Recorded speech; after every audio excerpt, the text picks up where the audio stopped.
China sejak sekian lama melihat Taiwan sebagai salah satu wilayahnya yang terpisah yang perlu disatukan semula.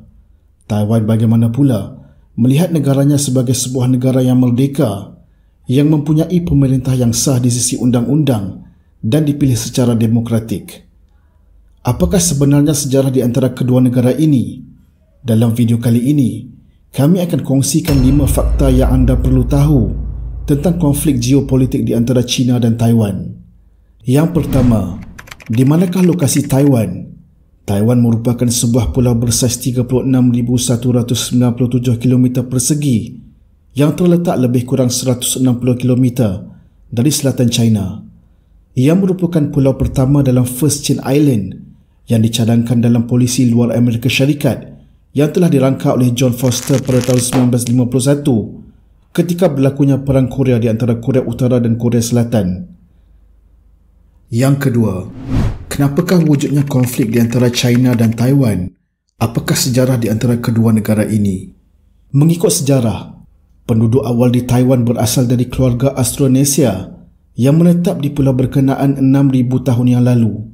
Kajian genetik menunjukkan penduduk asal di Taiwan mempunyai rumpun keturunan yang berasal dari Malaysia, Filipina, Brunei, East Timor, Indonesia, Madagaskar dan juga Polinesia.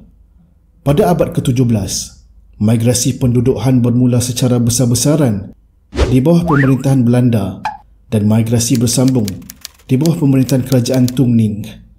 Taiwan kemudiannya berada di bawah dinasti Qing dari tahun 1683 sehingga 1895 sebelum berada di bawah pemerintahan Empayar Jepun. Republik China yang telah menggulingkan dinasti Qing pada 1911 kemudiannya telah mengambil alih Taiwan setelah Jepun menyerah kalah pada tahun 1945 dalam Perang Dunia Kedua. Disebabkan peperangan sivil China yang berlaku di antara Parti Komunis yang diketuai oleh Mao Zedong dan Parti Nasionalis Kuomintang, tanah besar China telah diambil oleh Parti Komunis pada tahun 1949. Parti Nasionalis Kuomintang telah pergi ke Taiwan. Pusat pemerintahan Parti Kuomintang hari ini adalah terhad kepada Taiwan dan hanya ke atas beberapa kepulauan kecil di sekitarnya. Semenjak itu, konflik di antara kedua negara itu timbul. China menekan negara-negara lain agar tidak mengiktiraf Taiwan sebagai sebuah negara bebas yang sah. Sehingga tahun 2022, hanya 15 negara di seluruh dunia, termasuk Vatikan, yang mengiktiraf Taiwan sebagai sebuah negara yang bebas. Soalan yang ketiga, bolehkah Taiwan melindungi negaranya? Jika dibandingkan kekuatan ketenteraan di antara China dan Taiwan, Taiwan sememangnya tidak mampu melawan kekuatan ketenteraan China. China mempunyai kelengkapan yang lebih menyeluruh serta mempunyai kekuatan dalam bentuk tenaga ketenteraan. Dalam konflik peperangan terbuka, apa yang Taiwan mampu lakukan adalah dengan memperlahankan serangan dari China dan membuat serangan secara gerila sementara menunggu bantuan luar. Bantuan luar kemungkinan boleh datang dari Amerika Syarikat. Walaupun begitu, pendirian Amerika Syarikat tentang status Taiwan masih diragui. Ini disebabkan secara diplomatiknya, Amerika mempunyai One China Policy di mana mereka hanya mengiktiraf satu kerajaan China sebagai yang sah dan mereka juga mempunyai hubungan rasmi dengan kerajaan China.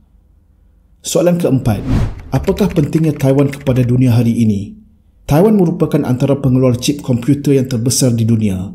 Kebanyakan peralatan elektronik dari telefon, laptop, jam dan sebagainya menggunakan chip buatan Taiwan.